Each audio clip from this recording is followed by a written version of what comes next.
service with our gathering music. This morning it's Come Into This Place of Peace, by Gordon Ritchie and Chorealis. Come into this place of peace,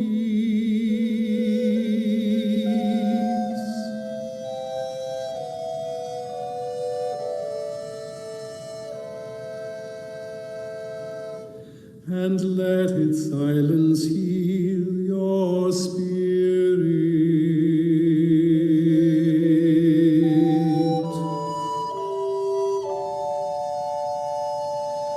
Come into this place of memory, and let its history warm your soul. Come into this place of prophecy and power, and let its vision change your heart.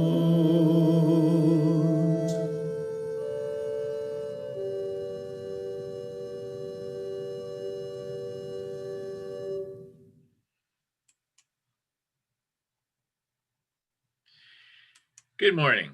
My name is Andrew Mills, and I welcome you to the Unitarian Church of Edmonton online Zoom church service. The Unitarian Church of Edmonton is a liberal, multi-generational religious community.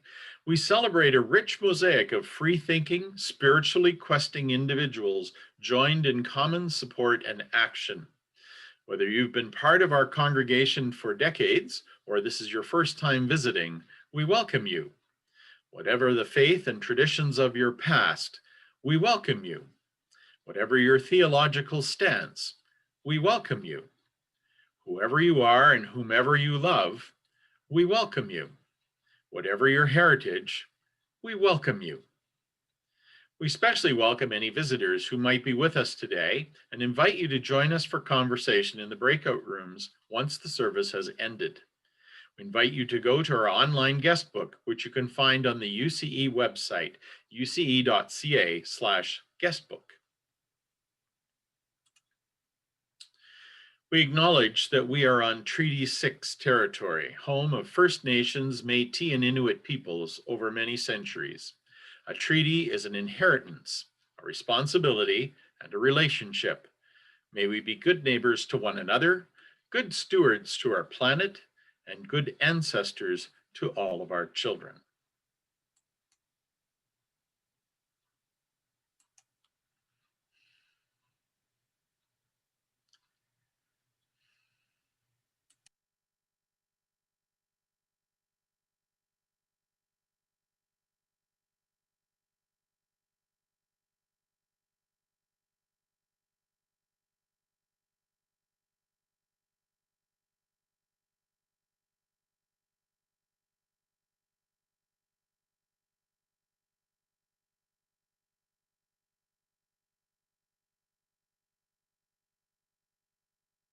Leanne, you're muted.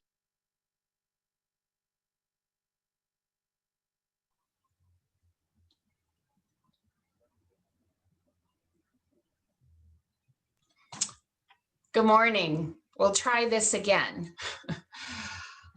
I'm Leanne Washington, and I'm blessed to be the Unitarian Church of Edmonton's interim minister. Our theme for the month of November is healing. Today, we will be exploring the healing power of storytelling. When we tell our own stories, the telling helps to ground us and helps to start our healing from loss and trauma.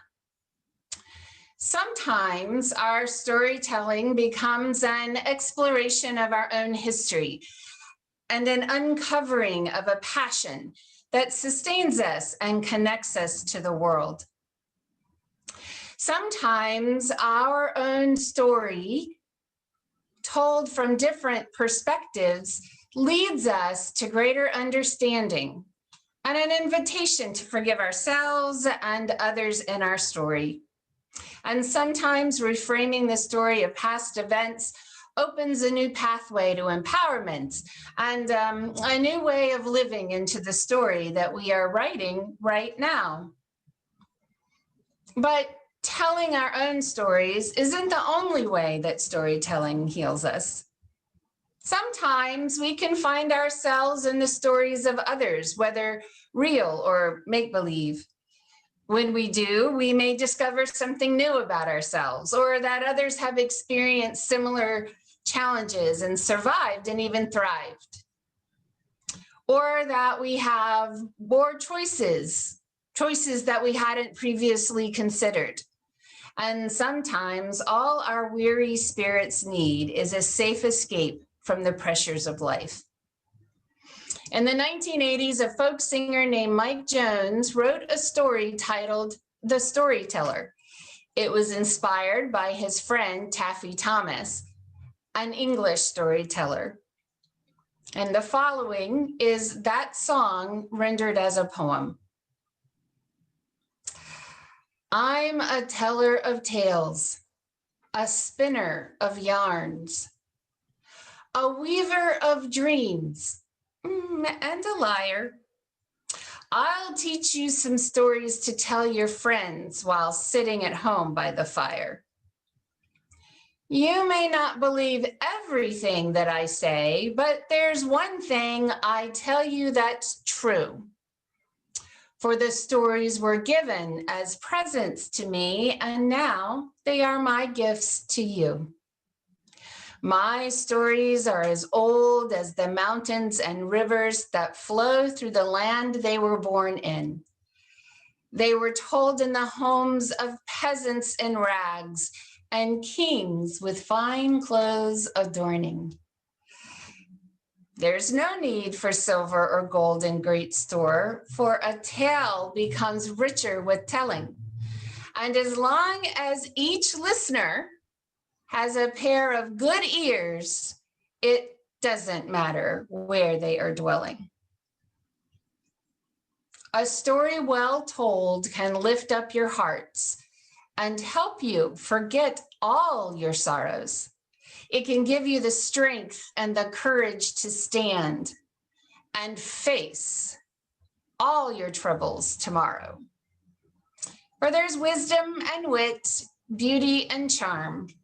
There's laughter and sometimes tears. But when the story is over and the spell is broken, you'll find that there's nothing to fear. My stories were learned in my grandparents' home, where their grandparents also heard them. They were given as payment by traveling folk for a warm place to lay down their burdens. My stories are ageless. They never grow old. With each telling, they are born anew. And when my story is ended, I'll still be alive in the tales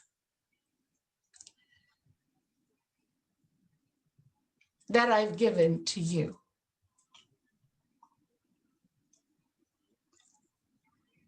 Let us move into a sacred time of appreciation for the power of storytelling to heal our weary souls.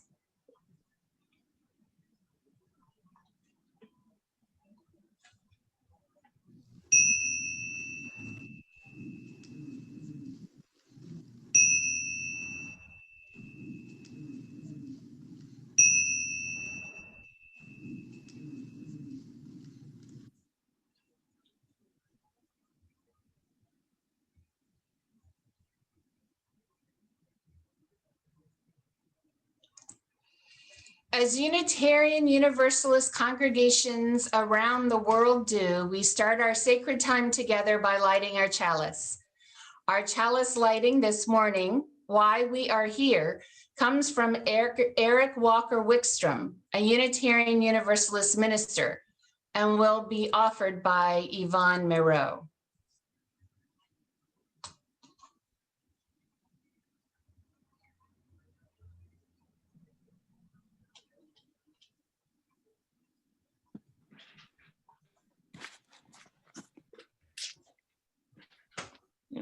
Okay.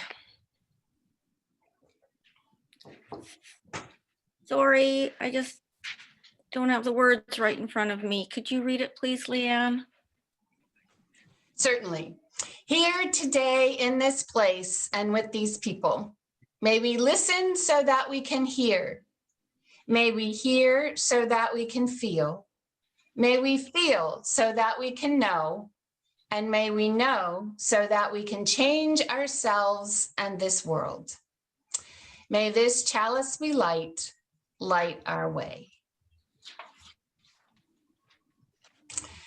When operating in a work environment that increasingly demands more of our time to be dedicated to productivity, while advertisers suggest that we are not enough unless we look outside ourselves and we purchase just the right brand of just the right thing at just the right time.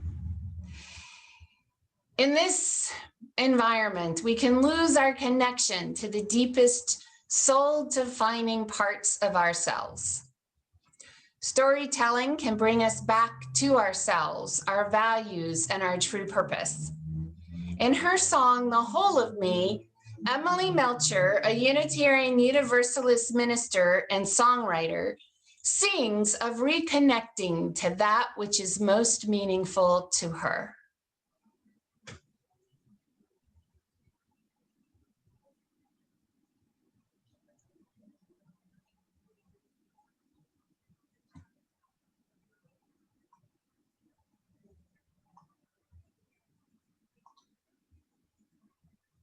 Part of me, reconnect the soul of me, the whole of me. Reconnect the part of me that knows just who I am. Reconnect the heart of me that's full of passion, part of me. Reconnect the soul of me, the whole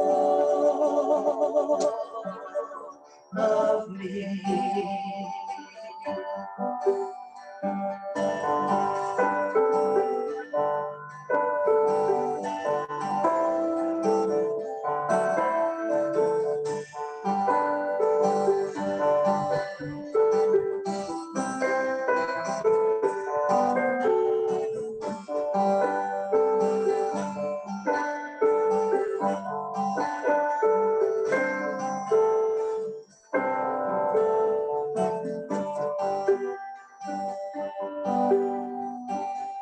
Reconnect the part of me that knows just who I am. Reconnect the heart of me that's full of passion, part of me. Reconnect the soul of me, the whole of me. Reconnect the part of me that knows just who I am. Reconnect the heart of me that's full of passion, part of me. Reconnect the soul of me, the whole of me.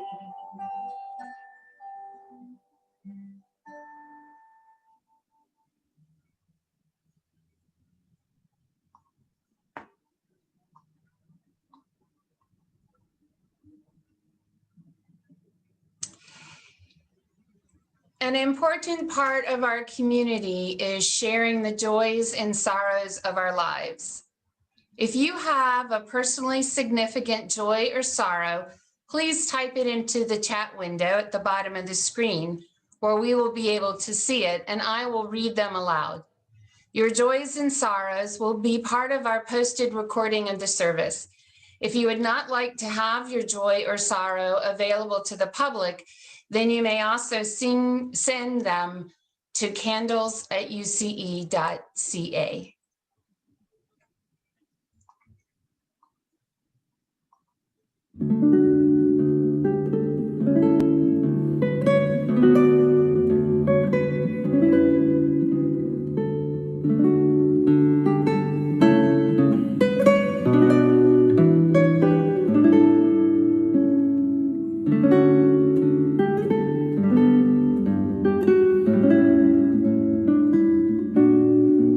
Pauline wishes a happy first birthday to Freddie Mudry.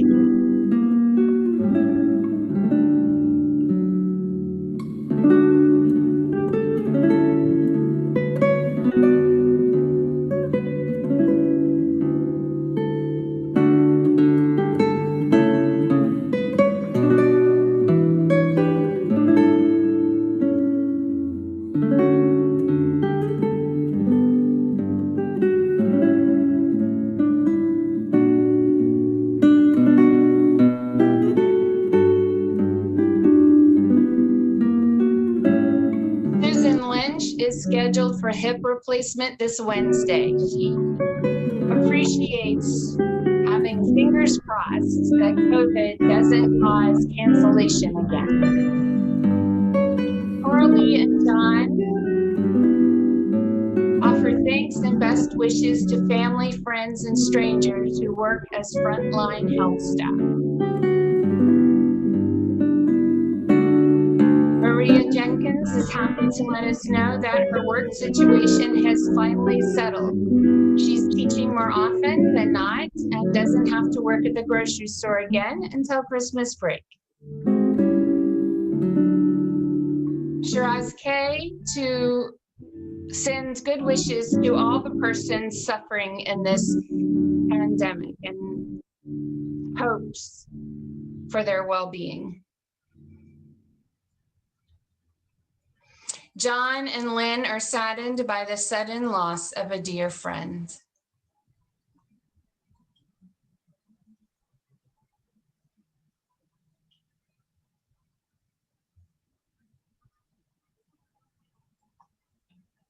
Yvonne will be having surgery for basal cell carcinoma soon.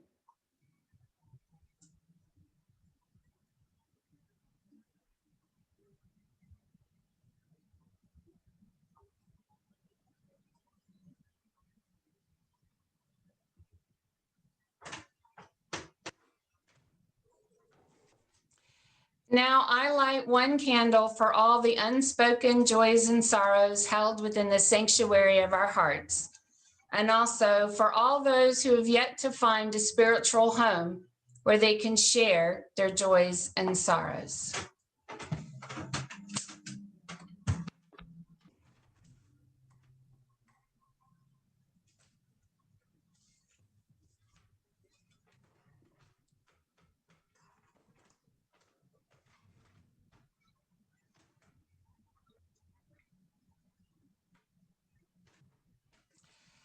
Telling your story to someone who, with loving attention, witnesses it may be the most powerful medicine on earth. We all have personal stories to tell. We are all a constantly unfolding narrative. And of course, we are the heroes in our own stories, stories that no one else can write. Some of our stories are happy, joyous tales of adventure and domestic bliss.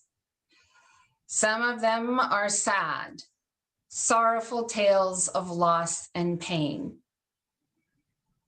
And for most of us, life has held chapters of joy and chapters of sorrow, and some chapters so jumbled up with both joy and sorrow that they are particularly difficult to tell.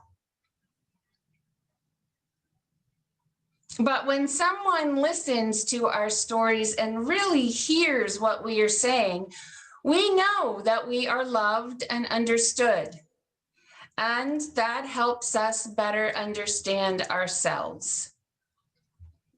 The poet Neda Kanaho expresses it this way in her poem, Come Tell Me Your Story. Come, come, come tell me your story. I promise you, I will listen. I will listen for the heart song that beats through every halting word. I will listen through the heated flames of anger, the coldest wind of bitterest gall, the piquant and the sour words falling from your mouth, the salt of an alkali desert pouring from your lips. I will listen for the sweetness, the soft notes of redemption from the shining songbird that settles in that gnarly old tree growing in the wasteland of you. I will listen until you can hear your own story, until you know you will endure, despite, because,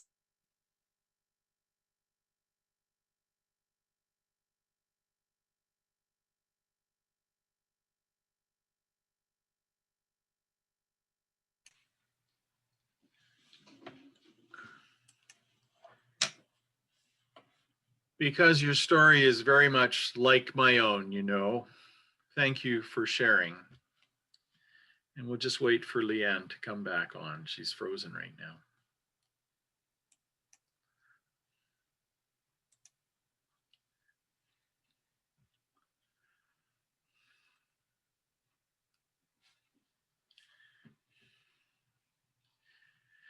While we're waiting for Leanne to come back on, Yvonne, would you like to share your story today? Sure, I can do that. All right, and we'll just wait for Leanne to come back. Do you want me to start now before Yes. she comes? Yes, go ahead. Okay. So today, November 22nd, is an important anniversary for me, an end and a beginning. This is my story. You can be broken or broken open. That choice is yours. That's a favorite quote of mine from a book by Erika Bauermeister called Joy for Beginners. I remember it like it was yesterday. Every detail etched vividly on my body's memory. I was 14 and on a city bus with my friend Nancy on our way downtown to go Christmas shopping when I began to feel the dread rising in my body. By the time we'd arrived downtown, my arms, torso, and face felt frozen with it. I could hardly breathe, and my mind was focused on the words, "Go home, something terrible is happening." We turned around immediately. My mom had been in the hospital recovering from what I had been led to believe was minor surgery. I found out 10 years later that it was an attempted kidney transplant. When I burst through the back door, my father met me saying, "Pray hard, your mother is very sick." The thing I'd been dreading since I was a very small child happened that day in November when I learned that the worst can happen, does happen, and not just to others. My mother died that evening with the snow gently falling, and her 4 children, aged 11 to 16, saw their family shatter forever. It was the most profound event of my life, and that was 45 years ago today. The loss of my mother at a young age was more than I could handle alone. My father was not emotionally available to help us with our grief. Don't talk about it, especially to him. He also refused any offers of outside help, saying, "We're doing fine," but we weren't. We were so far from being fine. Losing my confidant my anchor and my map. The person who comforted me left me with a pain so intense I thought it would crush me. I was far too young to be a parent, yet I was left to finish raising a bereaved teenager, all on my own, with nothing and no one to guide me. It took me a very long time before I felt like a grown up on the inside, though I went through the motions of being one quite convincingly from about the age of 15 onwards. Having the adult responsibilities of running a household while still a young teenager in high school can make one grow up feeling fairly incompetent and inadequate.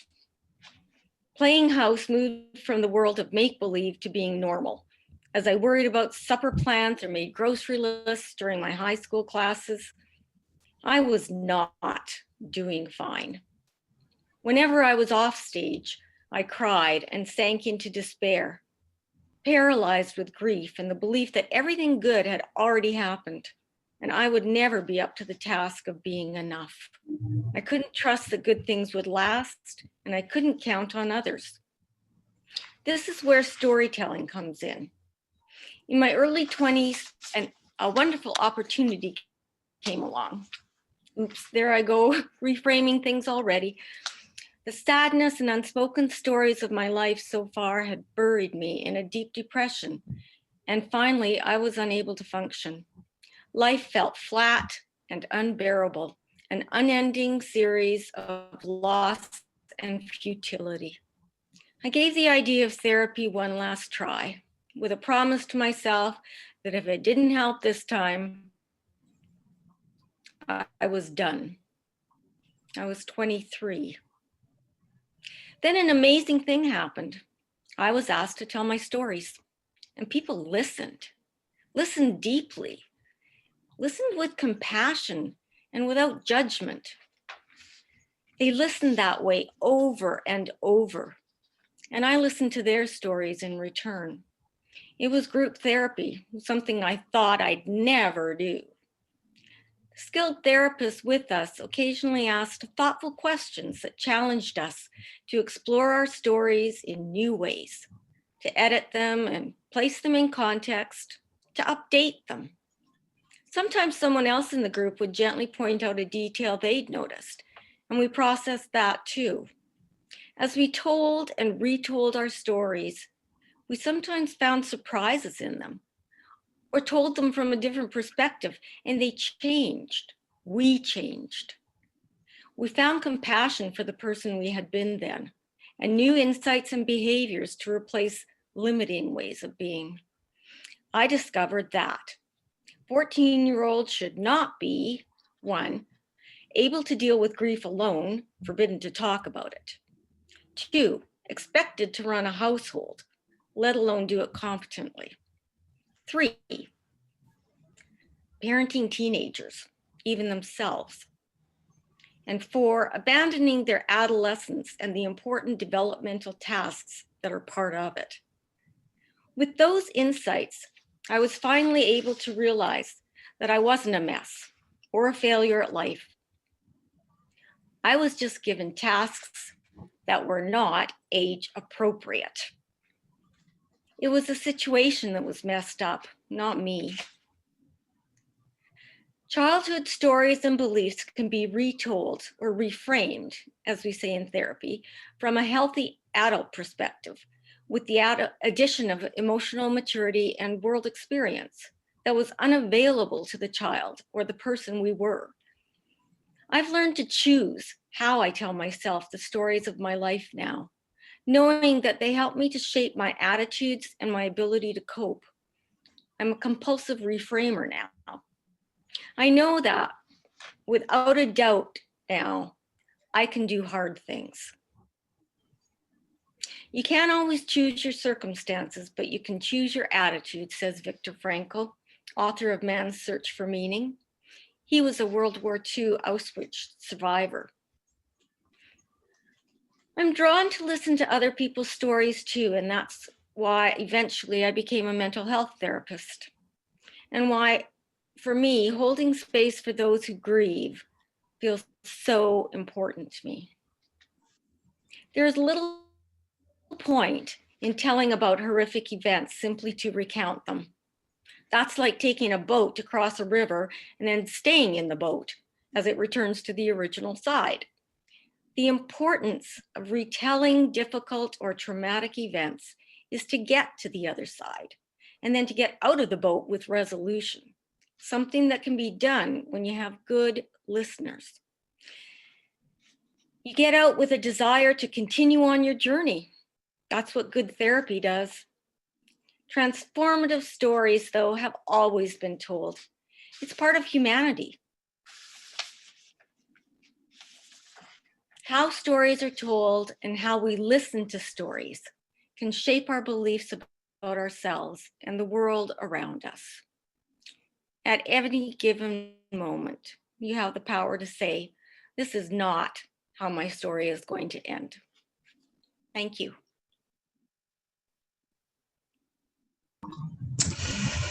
Thank you, Yvonne, for sharing your experience with how it is that our understanding of past life experiences, which has shaped our current experience, may have changed as we've matured.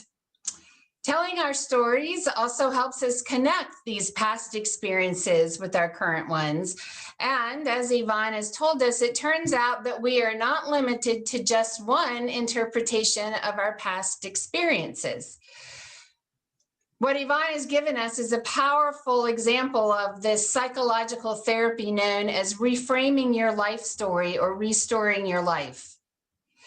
Because when you contemplate your life story and you try to sincerely express the full meaning of it, it's still just that, a story.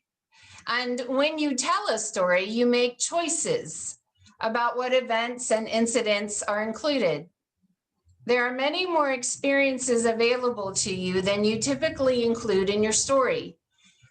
So which stories you choose to tell depends on the frame of reference within which you view your life. As Dr. James Creighton explains in an article in Psychology Today, which was written on September 22nd, 2019, titled Reframing Your Life Story, Changing Your Story May Change Your Life, he says that one way to change your life is to restory it, as you heard Yvonne talking about. By looking for events that contradict your current frame, you may be able to reclaim parts of yourself. Some of those other aspects of the story that you haven't told might convey an entirely different frame for your life. As a result, there's value in restoring, in modifying your narrative to tell a different story. And in the process, you may rediscover neglected parts of your life. You might find that when you retell your story, you put an emphasis on different capabilities, different understandings, and might see other influences at work in your story and see yourself in a completely different light. Now, many of us are tormented by the insane idea that we are separate, disconnected beings suffering all alone. In the time of COVID-19, it's easy to fall prey to these feelings of isolation and aloneness. But just remember that as we promote our seventh principle, respect for the interdependent web of all existence of which we are a part, we are not just referring to our relationship to nature. Reverend Forrest Gilmore, Executive Director of Shalom Community Center, reminds us that our seventh principle is our response to the great dangers of both individualism and oppression. It's our solution to the seeming conflict between the individual and the group. It reminds us that as Unitarian Universalists, we are not alone, and we can benefit from the healing power of storytelling when we share our stories with each other.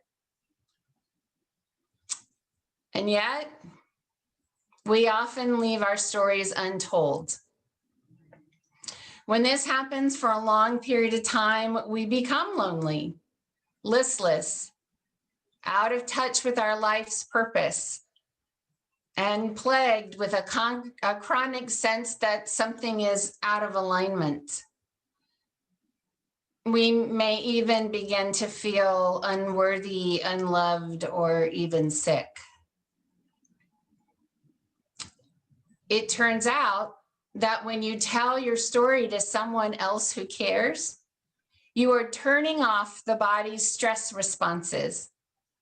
Toxic stress hormones like cortisol and epinephrine stop producing. And your body's relaxation responses begin to kick in, such that healing hormones like oxytocin, dopamine, nitric oxide, and others are released. Not only does this turn on the body's innate self-repair mechanisms, it also relaxes your nervous system and helps heal your mind of depression, anxiety, fear, anger, and feelings of disconnection. It's important for us to share our own stories with others. Erin Hansen, a prolific prophet, well, she is a bit of a prophet, but she's also mostly known as a poet, has in the poem, "She Has a Bookshelf for a Heart," taken this metaphor of life as a story in a different direction, focusing not on the story, but on the story writer. She has a bookshelf for a heart, and ink runs through her veins.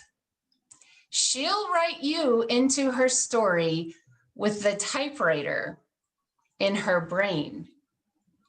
Her bookshelf's getting crowded with all the stories that she's penned, of the people who flickered through her pages but closed the book before the end. And there's one pushed to the very back that sits collecting dust with its title in her finest writing, "The One Who Lost My Trust."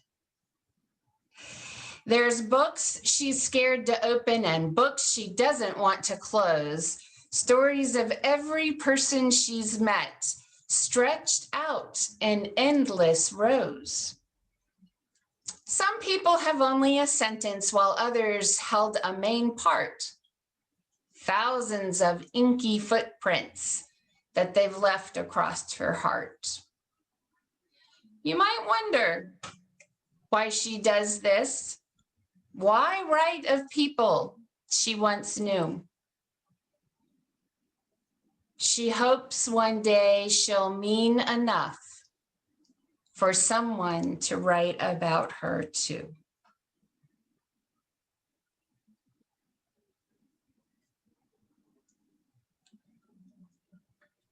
Know that each and every one of you means more than enough to us, that we have written you into our stories. You are not alone. And to prove it, I invite you into breakout groups of 3 people so that you can tell each other a story from your life. You will have 12 minutes after quick introductions of yourselves, your name, how long you've been attending UCE, and if you're involved in any committee work or social justice projects. That leaves about 3 minutes each to tell a story. I suggest for this experience, you share a holiday story that in the moment was most uncomfortable, awkward, or even disastrous, but that with the passage of time has become a source of amusement, self-reflection, or a valued life lesson. And after each person finishes his story or her story, please say, We hear you, and we are here for you. Again, we hear you, and we are here for you. As important as telling our stories are to this experience, equally important is your commitment to truly listen to the stories of others. So if you hear something from someone else's story after everyone has finished and you have a little time left, that you think they might benefit from hearing a theme or maybe an unintended slip of the tongue, offer it to them, because that is as well a gift that we give each other when we listen attentively to our life stories. So now, with these words ringing in your ears, enjoy sharing your stories. After your time is up, we will bring you back to the main room and continue with our service. After the service, we will keep the main room open for a discussion of our experiences telling stories.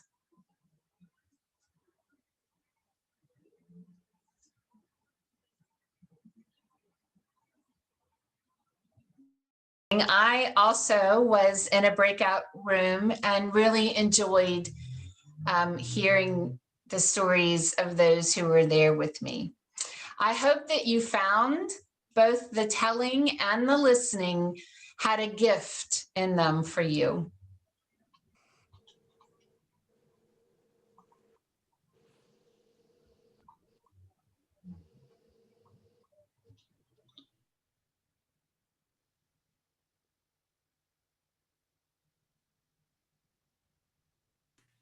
You're muted, Leanne.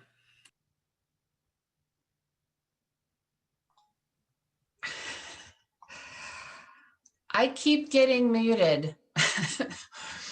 All right, so this has been Transgender Week of Awareness, and November 20th was the Transgender Day of Remembrance. Normally, I'd want to do this before the week, but we had our fall gathering service last Sunday.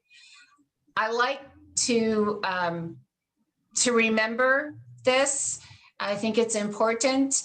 It's an annual observance honoring the memory of those whose lives were lost in acts of transgender violence. So for in 2020, 350 transgender or gender nonconforming people have been fatally shot or killed by other violent means. In the context of our social justice work, storytelling serves another purpose. We tell stories about those who have fallen victim to hatred and inhumanity so that their stories may be a catalyst for change. We also tell their stories as a way to comfort the families and friends left behind to mourn, and as a way to help them find meaning from their loss. In November 1998, Rita Hester, a Black transgender woman, was murdered 2 days before her 35th birthday, simply for being transgender. Her murder has yet to be solved. A year later, in the city of San Francisco, a candlelight vigil marked her death and others who had died, again, simply for being seen as transgender.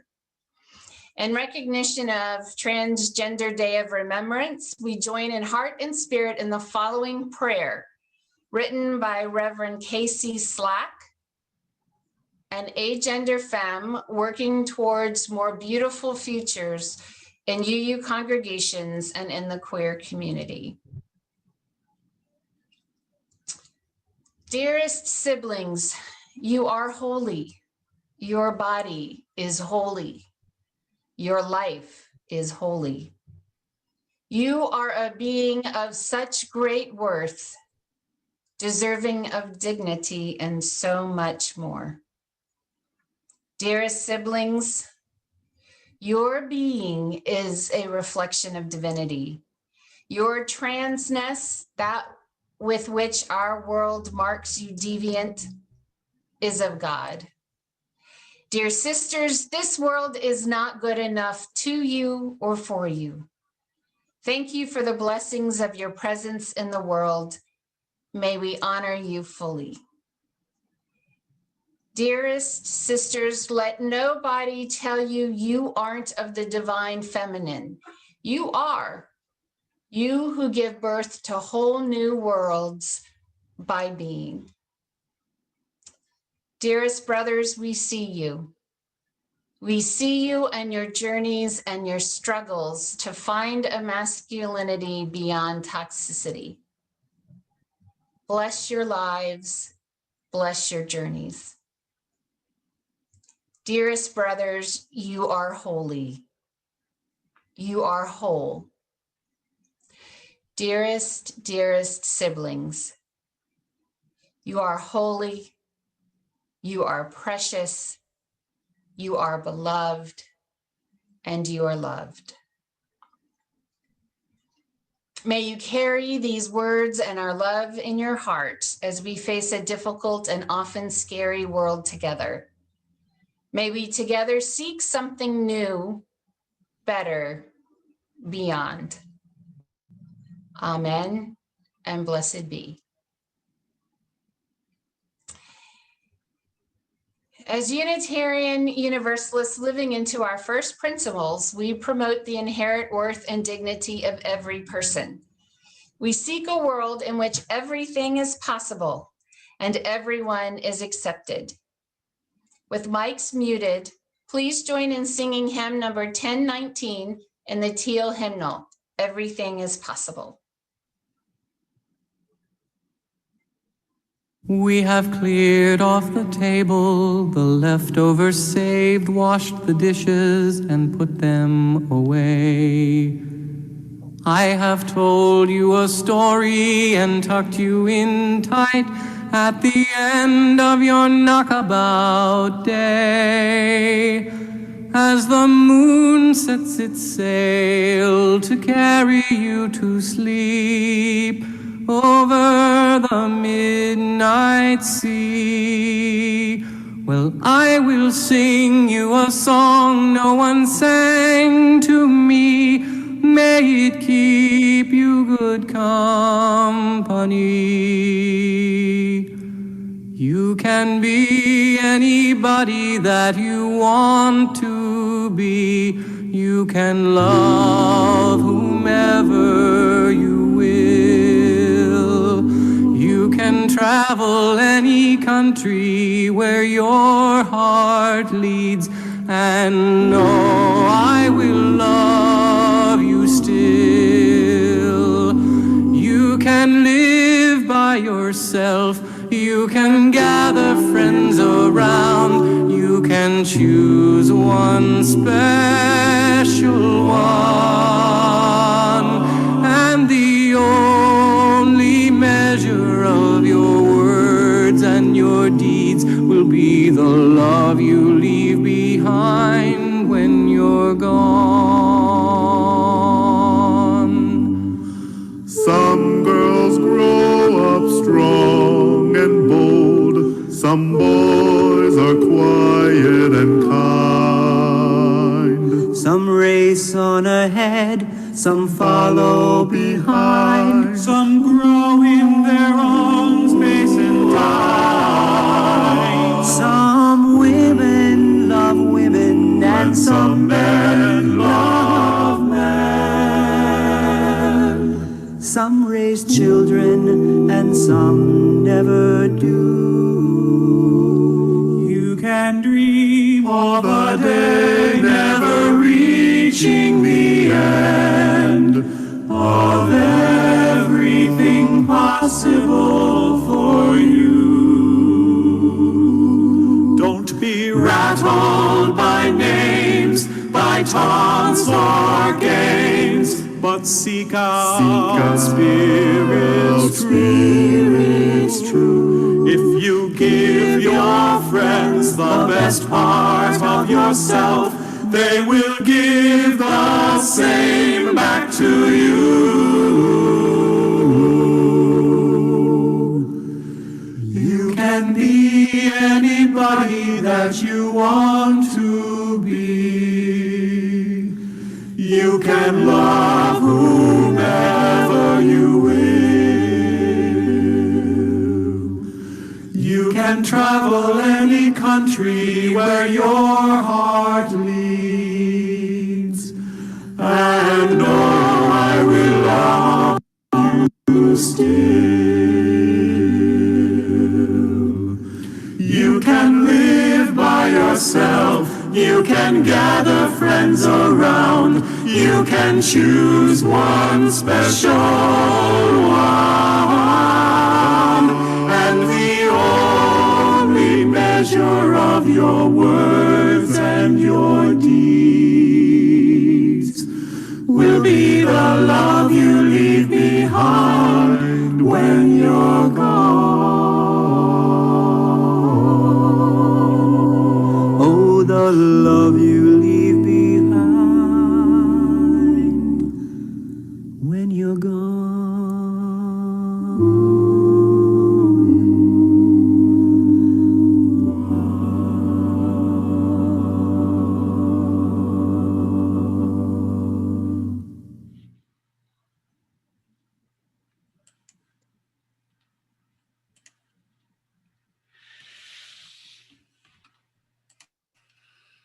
Generosity is a spiritual practice, one that enlarges the heart and lightens the spirit.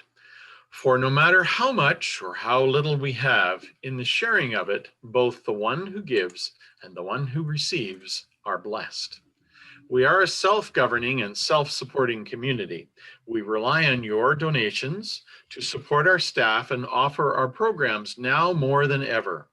We need your financial support. Please visit the UCE website at uce.ca and look for the donation tab to find the donation method that best suits you. For the month of November, we encourage you to also support the CBC Edmonton Turkey Drive. Please visit their website directly for more information about them. With mics muted, we'll now sing "From You I Receive, to You I Give."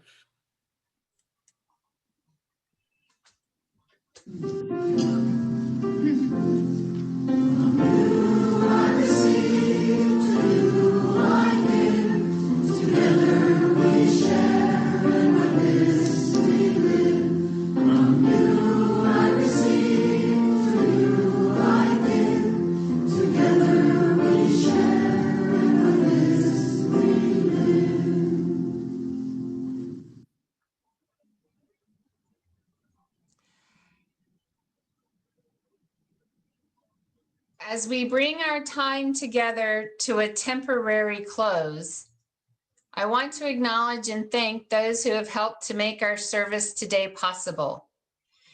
Andrew Mills, slide creator and slide runner. Recorder, Ruth Marriott. Host and greeter, Jeff Bazance. Backup, Karen Belita. Breakout room host, Gloria Krenbrink. And reader and guest speaker, Yvonne Miro. Without their help, we would not have been able to enjoy our time today together. Please consider joining our Sunday support team and contact Karen Belita to do so. I'm also seeking to include more of you in each worship service as readers. You'll find a link in our worship reader sign up in the monthly newsletter and the weekly email. Please join me. Our closing words are a prayer written by Mandie McGlynn, a self-described super queer Jew whose vocation is focused on spiritual care for those unaffiliated with or underserved by institutional religion.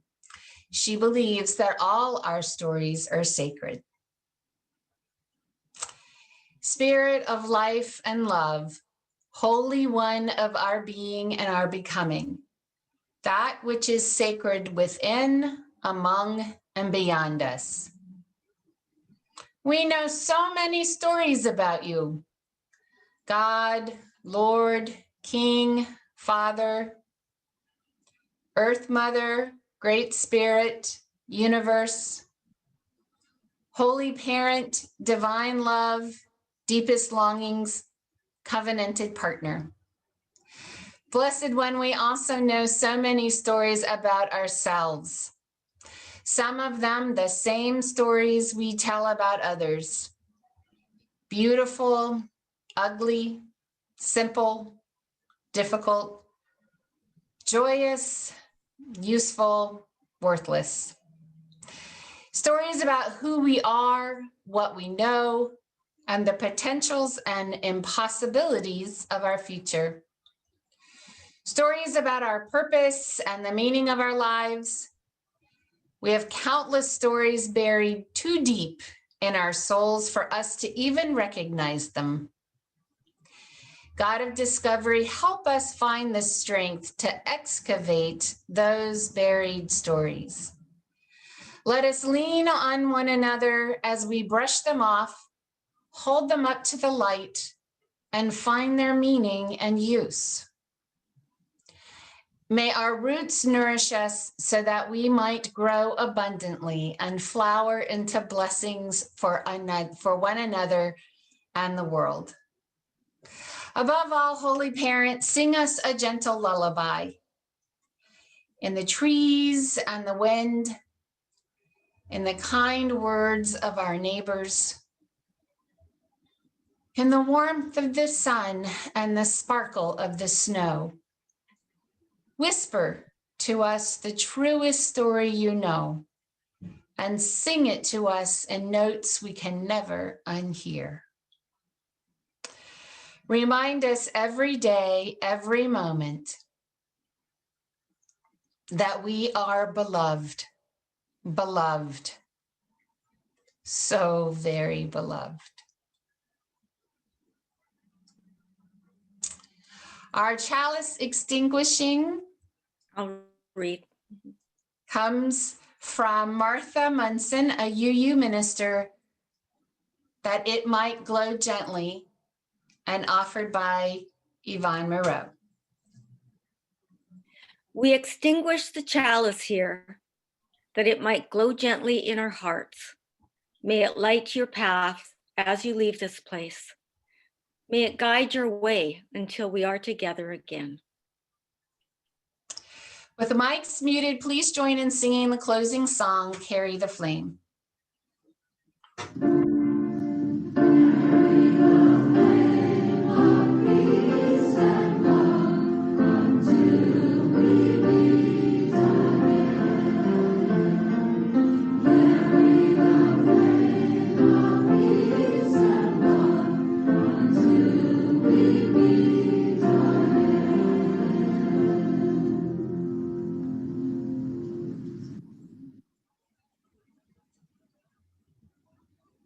This concludes our worship service this morning. Please feel free to take a short comfort break or watch our weekly announcements as they slide by. In about 3 minutes or so, we'll be randomly placing you in breakout rooms for coffee and a chat. I will remain in the main room for conversation about our storytelling experience. You're free to decline being placed in a breakout room, or you can go to your assigned breakout room and then return to the main room when you're ready. I'll stay in the main room for about an hour.